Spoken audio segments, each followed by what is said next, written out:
नमस्कार दोस्तों। तो दोस्तों आप सब कैसे हैं। उम्मीद है कि आप सब अच्छे ही होंगे। अपने आप चलने वाली जहाज डरावनी कहानी। आज हम बात करने वाले हैं अपने आप चलने वाले जहाज के बारे में। डरावनी कहानी रहस्यमयी चैनल, रहस्यमयी के रिलेटिव जितने भी वीडियो है आपको हमारे इस रहस्यमयी घटना AR चैनल में उपलब्ध है। तो दोस्तों हमारे चैनल को सब्सक्राइब कर लीजिए, बेल आइकन प्रेस कर आपके नीचे थोड़ा सा दिखता होगा बेल आइकन, लाइक करके चैनल को सब्सक्राइब करके बेल आइकन पर प्रेस करके ऑल पर सेलेक्ट कर लें।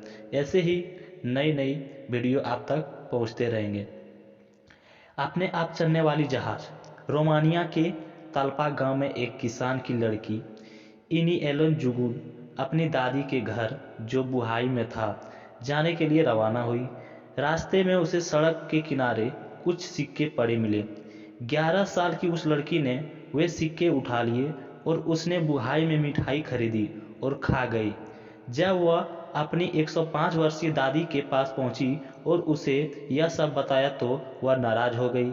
दादी ने, जिसको आसपास के लोग डायन भी कहते थे, उसे आगाह किया कि रास्ते में शैतान ने, रोमानिया से उसे ड्रेकू कहते हैं, तुम्हें ललचाने के लिए सिक्के फेंक दिए थे और तुम शैतान के चंगुल में फंस गई। वह अब तुम्हें भी आज़ाद नहीं करेगा। दूसरे दिन से ही जुगनू के साथ अनहोनी घटनाओं का सिलसिला शुरू हो गया। जुगनू के घर अचानक पत्थर आ गिरते, जिनसे खिड़कियां के कांच टूट जाते और जंगल पास जो भी चीज होती वह अचानक उछल जाती और उड़कर दूर हो जा गिरती। उसकी दादी समझ गई कि उस पर शैतान हावी हो गया है। उसने उसको तुरंत उसके घर पर ताल्पा भेज दिया, लेकिन वहां भी अनहोनी घटनाओं का सिलसिला बंद नहीं हुआ। इसके पास रखा पानी से भरा जग अचानक हवा में उड़ जाता है और कई फीट दूर बिना पानी छलकाए पहुंच जाता है। उसके पास रखा एक बॉक्स अचानक हवा में उठ गया और कमरे में बैठे उसके एक रिश्तेदार के सिर पर पीछे चोट लगाकर गिर गया। जुगनू के घर के लोग घबरा गए और उसे पागल खाने में भर्ती करा दिया। इस दौरान लड़की के किस्से अखबारों में प्रकाशित हो गए और जर्मनी में रह रहे ऑस्ट्रियाई मनोवैज्ञानिक शोधकर्ता फ्रिज गुनवेल्ड ने के एक पत्रकार कुवी क्लेन को लेकर उसके गांव पहुंचे और उसने पागल खाने से छुड़ाकर अपने साथ ले आए। उन्होंने 9 से 18 मई 1925 के बीच जुगनू के साथ होने वाली हरकतों का अध्ययन किया।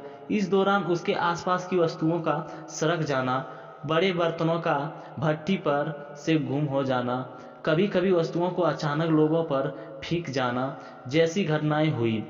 अब तो अचानक कोई थप्पड़ मार दे ऐसा एहसास भी जुगनू को होने लगा। जुलाई 1925 में ग्रेनवेल्ड की दिल का दौरा पड़ने से मौत हो गई। जुगनू ने फिर अपने परिवार आ गई और साथ उसके परिवार का चिंता पड़ गया। लेकिन कुछ ही साल बाद वियना की एक औरत, जिसने वर्षों तक मनोवैज्ञानिक अनुसंधान किए थे, की दिलचस्पी जुगनू की जागी और सितंबर 1925 को वह उससे मिलने आई।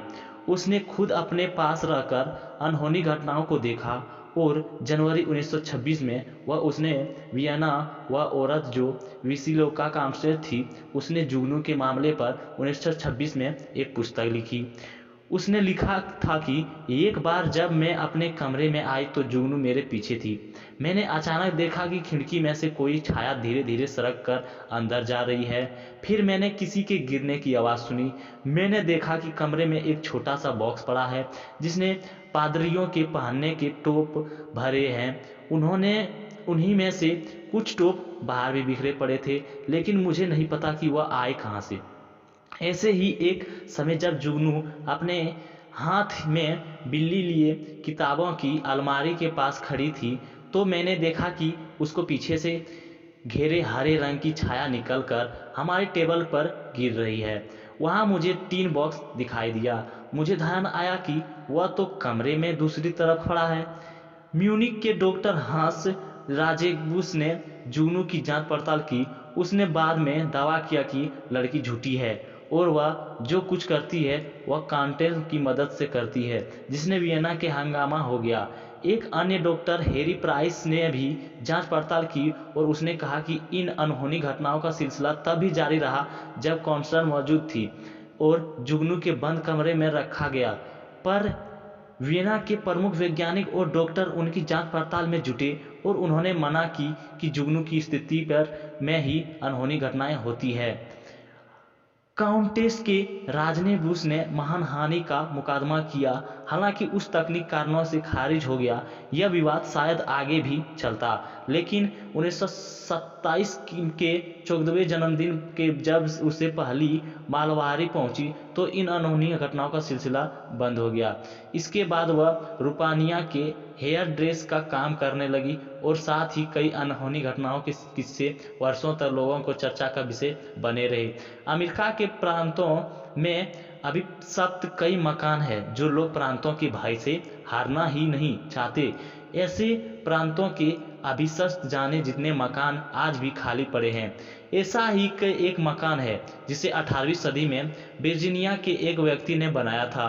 कई वर्षों तक उसे भव मकान के लोग चैन से जीवन बिता रहे थे, लेकिन एक रात वहां भी कुछ अनहोनी के लिए सुनाई पड़ा। उसने अपने जीवन में भयानक चीख और अशांति पैदा कर दी। उस भयानक चीख से आतंकित होकर लोगों के उस मकान को खाली कर दिया। फिर धीरे धीरे वह भव्य मकान खंडहर तब्दील होने लगा।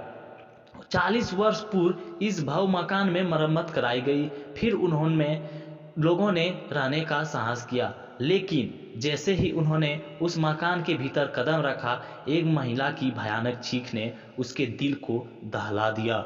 इसके बाद तो हृदय विदारक चीखें, भारी भारी कदमों की आहटें और तरह तरह की आवाजें आने का सिलसिला प्रारंभ हो गया। इतना ही नहीं, उस विशाल भवन में स्थित पुस्तकालय में टंगी एक बड़ी तस्वीर भी अपने आप में रंग बदल लिए। उसी मकान में एक बार एक व्यक्ति ने 2 कृषिकाय व्यक्तियों का सहायता के लिए पुकारते देखा। उनका कहना था कि दोनों व्यक्ति प्रेत थे जो उसी विशाल भवन में निवास करते थे। अक्सर कहा जाता है कि असमय मृत्यु को प्राप्त होने वाली व्यक्ति को कुछ समय प्रेत यानी रहना पड़ता है। शराब बनाने वाली एक कंपनी के मालिक विलियम लैम्प नामक व्यक्ति ने उजाड़ मकान की घटने वाली घटना इस बात को प्रमाणित किया कि विलियम लैम्प की कारणवश अपने 2 बेटों के साथ आत्महत्या कर ली थी। बाद में किसी व्यक्ति के उसके निकास स्थान को खरीद लिया। जब उसने उस मकान की मरम्मत करवानी शुरू की तो मकान के सारे दरवाजे अपने आप बंद हो जाते थे। उन बंद दरवाजों में अपने आप ताले लग जाते थे और ऐसा प्रतीत होता था मानो कि कोई छिप कर उन्हें देख रहा हो। अमेरिका के ही नहीं, अन्य मकान की सीढ़ियों पर निवास करने वाला प्रेत किसी को सताता नहीं है, न किसी दयालु व्यक्ति को प्रेत लगता है। वह लोगों को कभी कभी भी दिखता है, पर जब भी लोगों को दिखाई देता है तो ऐसा प्रतीत होता है जैसे वह मधुर मुस्कान के साथ लोगों को स्वागत में खड़ा हो। जब कभी भी जड़ वस्तु अपनी इच्छा शक्ति से प्रेरित होकर कोई कार्य करने लगती है तो उसके पीछे कोई अन्य रहस्य अवश्य छिपा होता है। विज्ञानिक के ऐसे तथ्यों को बेबुनियाद बताता है, किंतु इतिहास में कथित घटनाओं को नकारा कैसे जा सकता है।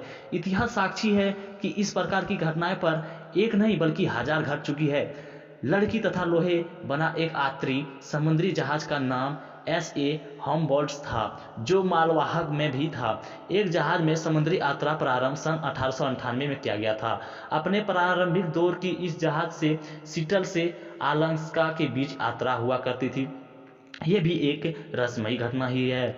इस जहाज के कैप्टन का नाम था इलियाज जी बोफन था, जो जहाज प्रारंभ होने के दिन में ही उसे सौंप दिया जाता था। कैप्टन बोफमन ने अपना समुद्री जीवन को हम्बोल्ट से ही आरंभ किया था। यह भी आरंभ से ही लेकर अंत तक एक विचित्र ही रही कि न तो किसी की कैप्टन न किसी जहाज का कभी संचालक किया और न ही कैप्टन बोफमन ने ही किसी दूसरे जहाज का संचालन किया। कुछ दिनों तक यह जहाज सिटिल और अलास्का बंदरगाह के बीच चलने के बाद प्रशांत महासागर के उत्तर पश्चिम बंदरगाहों के बीच भी चलने लगा। कालांतर में कई बार जीर्ण छिन्न अवस्था में पहुंच जाने के कारण इस जहाज को विघटित कर देने पर भी विचार किया गया, परंतु कैप्टन बोफमन के शालील विरोध के कारण इस जहाज को विघटित नहीं किया जा सका। अपना जल जीवन उसी जहाज से शुरू करने के कारण कैप्टन बोफमन का इस जहाज से खास लगाव था। सन 1934 के कैप्टन बोफमन ने जब नौकरी से अवकाश ग्रहण किया तब होमवर्ल्ड को विघटित करने के लिए भेज दिया गया, क्योंकि किसी भी अन्य कैप्टन के इस जर्जर हो चुके जहाज का कार्यभार स्वीकार का खतरा मोल लेना उचित नहीं समझा। और अवकाश प्राप्त उनके बाद भी 8 अगस्त 1935 के दिन कैप्टन बोफमन ने कॉर्मिफानिया के जिस समय निधन हुआ था ठीक उसी समय वहां लगभग 1.5 और किलोमीटर दूर पेड़ों बंदरगाह खड़े होमवर्ल्ड जहां के लंगर अपने आप खल गए, वह उत्तर दिशा की ओर कैलिफोर्निया के लिए अपने आप रवाना हो गया। इस जहाज को पेड़ों बंदरगाह और विघटित करने के लिए लाया गया था और वहीं लंगर डालकर उसे खड़ा कर दिया गया था।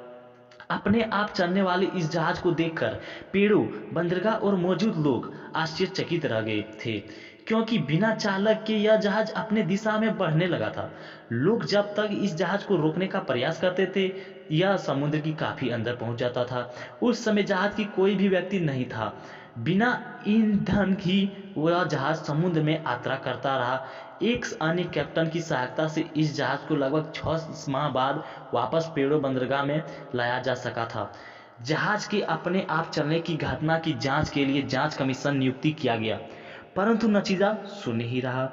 अतः यही मानकर संतोष कर लिया कि कैप्टन बोफमन आत्मा से इनका गहरा संबंध था, इसलिए उसे अंतिम विदाई देने के लिए जहाज सारे लंगरों को तोड़कर बिना तेल कोयले के अपने आप चल दिया। इसी स्टील बंदरगाह की एक और घटना है। कैप्टन मार्लिन ओकेनसेन नामक एक मछुआरा विगित अपने वर्षों के लियामन नामक अपनी एक नौका की सहायता से सालंगन मछलियों का शिकार करता था। उसने जीवन भर अपनी ही उसी नौका से मछलियों का शिकार किया था। मार्लिन ओल्सनेन जब बूढ़ा हो गया और शिकार के लिए उनका जाना संभव नहीं रह गया तो अपने अपने पेशों की अवकाश ले लिया और महवश उसने अपनी प्रिय नौका को समुद्र तट से कुछ दूर अपने निवास स्थान के निकट बालू में रख छोड़ा। 10 वर्षों तक वह नाव खुले अवकाश के नीचे रहने के कारण जीर्ण शीर्ण होकर बाल में धंस गई। जिस दिन ओल्केन देहांत हो गया उस दिन समुद्र अपेक्षाकृत शांत था। किसी तरह का तूफान या ज्वार भी नहीं आया था, परंतु अप्रत्याशित रूप से वह नाव बालू से अपने आप निकलकर उस समुद्र में चली गई और समुद्र में अपने आप तैरने लगी। दिनों तक वह नाव बिना किसी नाविक के समुद्र में घूमती रही। और हाँ जी दोस्तों, उसके बाद आयरलैंड के तट तक निकट तक स्थान तक जाकर खड़ी हो गई। वहां ओलेक्सेन का दफनाया गया था। समुद्र में लहरें आती नहीं, किंतु वह नाव बिना किसी सहारे के उसी स्थान पर 12 वर्षों तक खड़ी रही। ठीक 12 वर्षों के बाद उसी दिन जिस दिन आलेखन का देहांत हुआ था वह नाव पुनः समुद्र के रास्ते स्वयं ही चलकर उस स्थान पर पहुंच गई जहां आलेखन उसे रखा था। इसी घटना के बाद लोगों ने देखा कि ओलसेन का ताबूत उसी नाव के बीच रखा था, जबकि ओलेंसेन आलेक्जेंडर के निकट दफनाया गया था। लोग इतना ही नहीं, ऐसे ही बहुत सारी डरावनी कहानी है जी दोस्तों। तो हम आपको अगले टॉपिक में ऐसे ही करके हम आपको सूचित करते रहेंगे। तो दोस्तों हमारे चैनल को सब्सक्राइब कर लीजिए और बेल आइकन को प्रेस कर ऑल पर सेलेक्ट कर लें। तो दोस्तों मिलते हैं किसी अन्य टॉपिक के साथ। जय हिंद, जय भारत।